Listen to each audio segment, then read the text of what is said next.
In this video we're going to deal with monetarism, and later on we're going to look at Fisher's equation of exchange.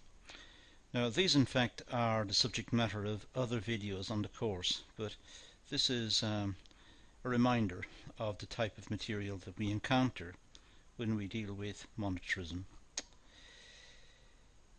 So first of all, let's start with simply two axes, but the rate of inflation on the vertical and the unemployment level on the horizontal. Now this was the masterstroke of A.W. Phillips in 1957, and what he did was simply just draw a scatter diagram.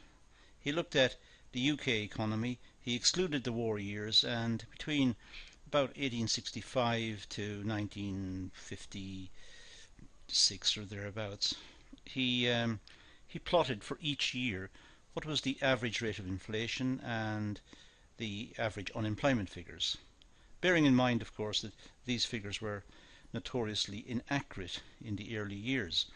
But nonetheless, just do it and see what happens.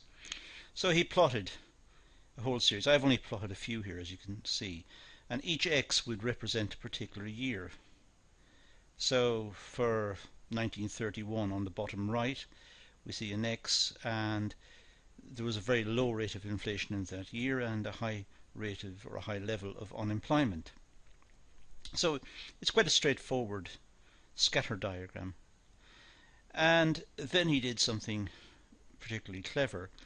He fitted a line of best fit, but he didn't fit a straight line like we ordinarily do with regression analysis. He fitted a curve of best fit and found this curve, which then became known, unsurprisingly enough, as the Phillips curve. And the point where inflation is equal to zero we term the natural rate of unemployment.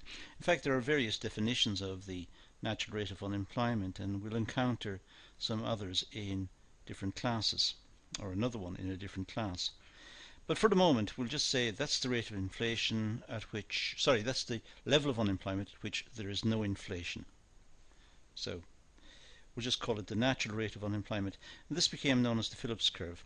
Now in itself, it doesn't look very impressive. In fact, this was a revolution, because up to this point, governments believed that they could control inflation, control unemployment, control the balance of payments, bring about high rates of economic growth, and also have some sort of distribution policy enabling the poorer families to have some sort of payments as well, a welfare system. And these were written down in by a committee called the Radcliffe Committee. So these were the targets of economic policy: low rates of inflation, low rates of unemployment. Well, you can see immediately that's not possible. We can't have low rates of inflation and low levels of unemployment according to the Phillips curve.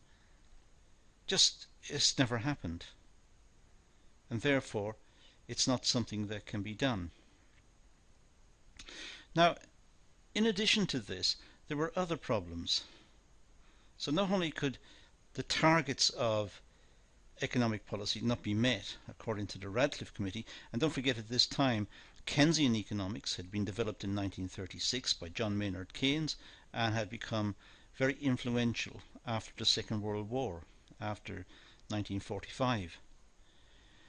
So now there was a belief under Keynesianism that it was only a question of pulling the right levers and pressing the right buttons, in a sense, being able to adjust fiscal policy or monetary policy or exchange rate policy, and that would bring about this solution. But what the Phillips curve was saying was, no matter what you could do, no matter what happens, we can't have low inflation and low unemployment.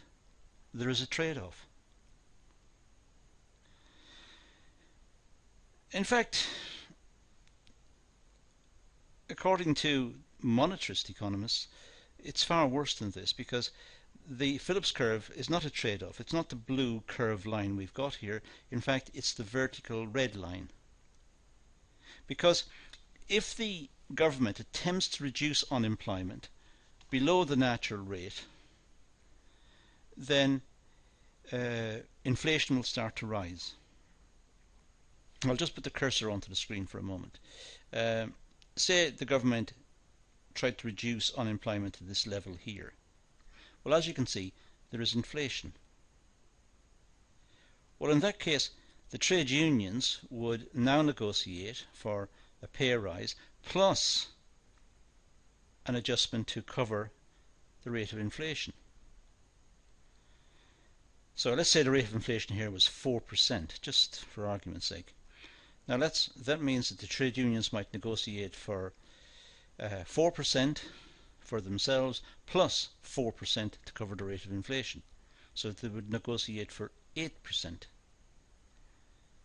Now in this case there would be some trouble, industrial disputes and strikes and lockouts and so on, and they might settle for 6% in the end. But as you can see, 6% is not on the curve, so 6% is above the curve, it's up here somewhere. In other words, the rate of inflation will start to accelerate, and that's why the curve is vertical.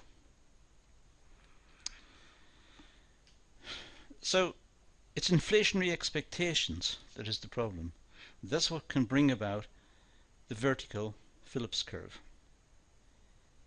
Workers integrate or incorporate their expected rate of inflation into their pay negotiations. And then, of course, if the government tries to maintain that level of unemployment by, let's say, increasing the money supply, then we would have a vertical Phillips curve. So according to the monetarist, there isn't a trade-off. The Phillips relationship worked at a time when workers did not negotiate in what's called real terms. Workers did not take the rate of inflation into account when negotiating pay claims. Workers at that time negotiated in what's known as nominal terms. They negotiated for pounds and pence. They negotiated for money. They didn't make reference to prices. It's what Keynes called money illusion. The workers suffered from money illusion. But once the workers had got over the money illusion, once the workers had worked out the relationship between inflation and the purchasing power of their incomes, then the workers negotiated in percentages, they negotiated in real terms. They compared their percentage increase to the rate of inflation, and they knew how well off they were. But once that happened, the Phillips curve became vertical. So there was no trade-off. That meant the economy would move to the natural rate of unemployment and stay there. Now the only way it would reduce is if productivity increased, or there was more investment in the economy, so more workers were required, perhaps more technology, more innovation, and perhaps greater training, more workers required, so it may reduce. But all in all, the Phillips curve became a vertical relationship. Now the monetarists, well, this group of economists believe that the UK economy should move to the natural rate of unemployment. In other words, it should move to the natural rate and stay there. Because if the government attempts to reduce unemployment, if they try to reduce unemployment below the natural rate, then inflation will start to accelerate. So it's best to be at the natural rate where inflation is at zero. Market forces should be allowed to work, according to this group, and that the government should not intervene to manage the economy. The government should stay out of it. It should be market forces that controls the economy. That's their view. And inflation should be controlled through the control of the money supply. That is the only role for government in this scenario. The government should not attempt to influence markets or adjust markets. It should not help companies if they get into trouble. The company should go bankrupt. It should not redistribute in favour of the less paid, the less well off. It should be market forces. People should acquire skills and sell their skills at a higher price. So everything would be governed by market forces. The only role for the government would be to control inflation by the control of the money supply. Now this leads us to the quantity theory of money. Now this theory postulates a simple but positive proportional relationship between the supply of money and the price level. So it postulates a very simple but positive and proportional relationship between the supply of money and the price level. It was put forward by Irving Fisher in 1911. Now this states that MV equals PT. That's the Fisher equation. So it looks simple enough. M is the money supply. V is known as the velocity of circulation of money. P is an index of all prices. That means raw materials, semi-completed goods, work in progress, final goods. P is all prices, an index of all prices. And T is the total number of transactions in the economy in a given time period. So we've got four variables here, and we have MV equals PT. Now let's look at these in a little more detail. We'll start with M. The problem here is which definition of money should be used. Notes and coins in circulation is known as narrow money. Maybe that's the definition that should be used. That's what we mean by the money supply. But the money supply is a very vague concept. Nowadays we have credit cards and debit cards, and sometimes we pay for items using debit cards and credit cards. So should the definition include bank credit, which is known as wide money? Should it include money or the capacity of banks to make money? So, big difference here. Which one should the government target? There are several different definitions of money. Which one is correct for the Fisher equation? That's the problem. I've only just listed two, but there are others. There's one which incorporates money held overseas. So there are various definitions, and there is a problem about selecting which M we fit into the equation. Now V, the velocity of circulation of money. This is the number of times a unit of currency is used to transact in a given time period. The number of times we use a unit of currency to transact in a given time period. If we use a £5 note and we use it twice every day, it acts like a £10 note. It's performed two transactions. Well, 5 times 2 is 10. So it's the same as one £10 note going around once, or a £5 note going around twice. One £10 note going around once or a £5 note going around twice does the same job. So, person X spends £5 on petrol. The person in the petrol station takes the £5 and buys fish and chips. So the £5 has acted like £10. It's done the same job as £10. In this case, the velocity of circulation is 2. It's done 2 transactions. The £5 note went from person X to the petrol station, and then it went from the petrol station to the fish and chip shop. So it has a velocity of circulation of 2.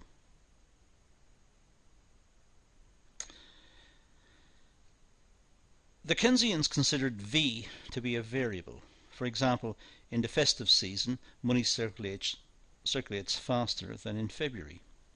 And over the period of a year, the velocity of circulation of money increases at some times. It goes up, for example, in the summer, it falls off in the autumn, and then it goes up again around Christmas time in the new year, falls off after the new year, after the New Year sales, becomes very small, and then it picks up again towards the summertime. So V is a variable according to the Keynesians. Monetarists, however, consider V to be a constant.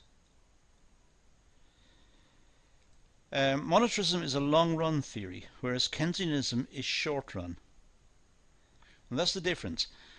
If we consider V over, say, a one-year period, how it varies over the year, well, if we take an average of that, that would be the monetarist's value for V. It would be a constant, a single average figure.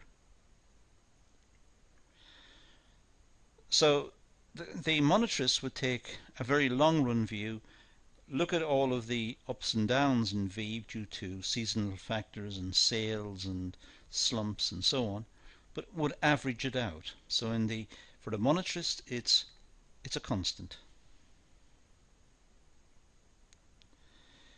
Now, P for the price level. In the Fisher equation, P refers to an index of all prices. That means intermediate goods as well as final goods. So particularly we're interested in particular in the final goods. That's what we go out to buy. We're not very interested in the intermediate goods that make up the products. We're interested in the final goods. So that may be seen as a limitation of the Fisher equation. Now lastly, the number of transactions. Well, the monetarists assume this to be constant, T. The Keynesians consider transactions to be constant only at full employment. So the monetarists assume it to be constant because they assume the economy will be at the natural rate of unemployment. Because if the government tries to reduce unemployment, inflation will accelerate. So the monetarists assume that the number of transactions is constant at the natural rate of unemployment. Now, we have MV equals PT. We've talked about the various variables, the four of them. Now, if V and T are constants, that means that the change in M leads to a change in P. Delta M leads to a change in P, delta P. Only if V and T are constants. Therefore, in order to control inflation, the government must control the growth of the money supply. Changes in P are caused by changes in M, M for the money supply. So if the government controls the money supply, it will control inflation. And that's how the Fisher equation suggests that inflation can be dealt with, by controlling the money supply. Now the so-called high priest of monetarism, Milton Friedman, who was a Nobel laureate, but oddly enough for his work in consumption theory, not so much in monetarism. But according to Milton Friedman, inflation is always and everywhere a monetary phenomenon. So inflation is always and everywhere a monetary phenomenon. It can be controlled only through adjustments in the money supply. There's only one type of inflation, therefore, demand pull inflation. It means that trade unions can't put up inflation. They can't influence inflation. If the trade unions negotiate for higher pay and the government does not increase the money supply, the trade unions will get higher pay perhaps from the employers, but then the customers will not have extra resources to buy the products at the higher price, so the companies will go out of business. So The trade unions have the capacity to make themselves redundant, but they have not got the capacity to influence the rate of inflation. So trade unions can't cause inflation. Inflation is not demand push. It's not pushed up by the trade unions. Inflation is demand pull. It's caused by the government. So only governments can cause inflation, nobody else, according to this view.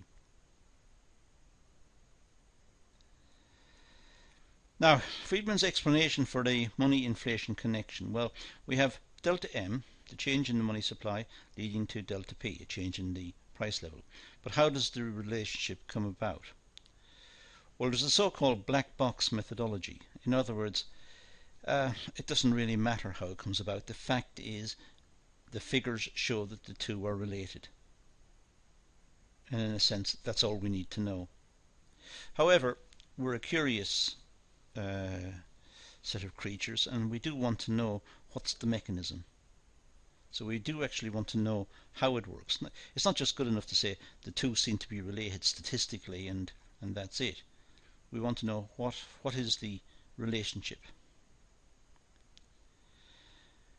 A portfolio explanation was offered by Friedman, which suggests that we all have optimum portfolios of assets. We adjust our portfolio of assets over our lifetimes. So we have later in life we have houses and cars and some money in the bank and some furniture and a watch and some jewellery and so on.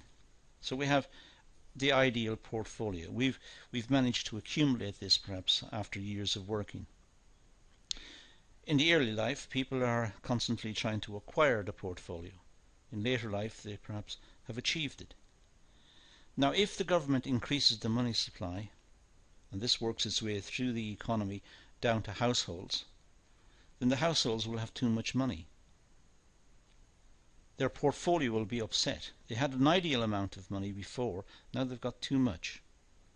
So they will dispose of the extra by buying more assets to try and return to an optimum portfolio of assets. So they will spend the excess cash.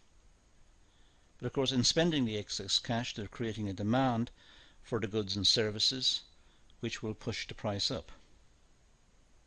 Now that's a possible explanation for the connection between the money supply and inflation.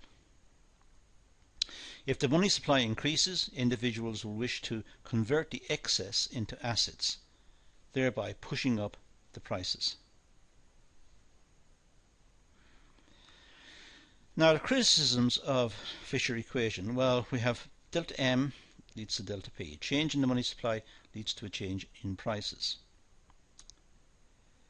Well, delta M increases as a consequence of, say, delta V decreasing. So V is the velocity of circulation of money.